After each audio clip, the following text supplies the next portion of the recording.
Bonjour à toutes et à tous. Comme vous avez pu le constater au travers de nos réseaux sociaux et des tracts que nous diffusons dans les services, on vous parle depuis quelques jours et quelques semaines de la garantie individuelle de pouvoir d'achat. Donc on va vous expliquer rapidement de quoi il s'agit. Alors la JPA, qu'est-ce que c'est? La JPA, c'est un dispositif créé en 2008 et reconduit d'année en année et très récemment là par un texte début août.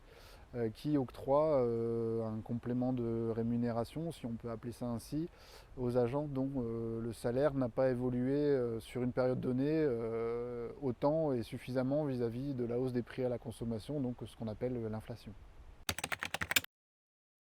Alors pourquoi on s'est saisi de ce sujet? C'est-à-dire que on s'est aperçu, on a été interpellé par plusieurs collègues que beaucoup ont été oubliés et depuis qu'on diffuse cette info sur la JPA, beaucoup viennent vers nous et nous disent ne pas avoir perçu la JPA. Donc la JPA, vous avez deux simulateurs, donc on vous renvoie vers le simulateur et le QR code qui va s'afficher ici sur la JPA 2021. Donc c'est un simulateur qui vous permettait de voir si sur 2021 vous pouviez l'avoir. Et un deuxième QR code que vous allez voir ici après qui vous permet d'aller faire la même simulation en fait mais pour la JPA 2022. C'est des sommes qui peuvent aller jusqu'à quelques centaines d'euros, donc c'est pas négligeable.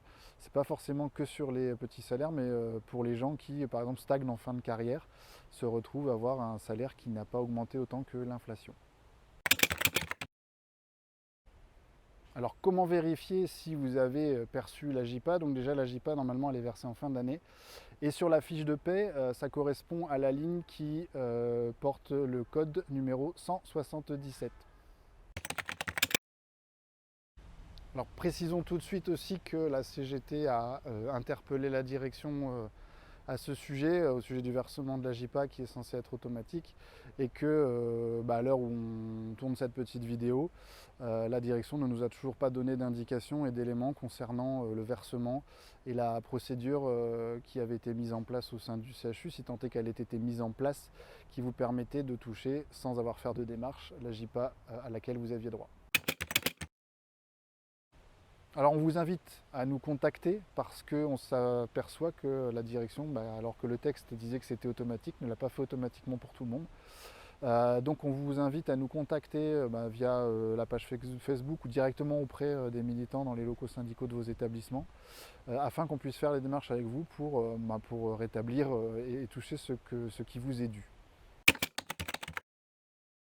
Alors le petit mot de la fin, c'est qu'évidemment ce genre de dispositif, c'est des pansements sur des jambes de bois parce qu'en fait finalement le vrai sujet c'est les salaires et qu'on n'en serait pas à ce genre de dispositif à reconduire et qui sont finalement du bricolage et qui ne sont pas des choses durables et en tout cas pas suffisantes pour faire face à l'insuffisance du niveau des salaires. Donc évidemment on vous invite à vous mobiliser massivement. Donc en fait on a deux dates à venir, le 22 septembre pour la santé et des moyens pour les hôpitaux et nos structures d'accueil dans la santé et le médico-social et le social.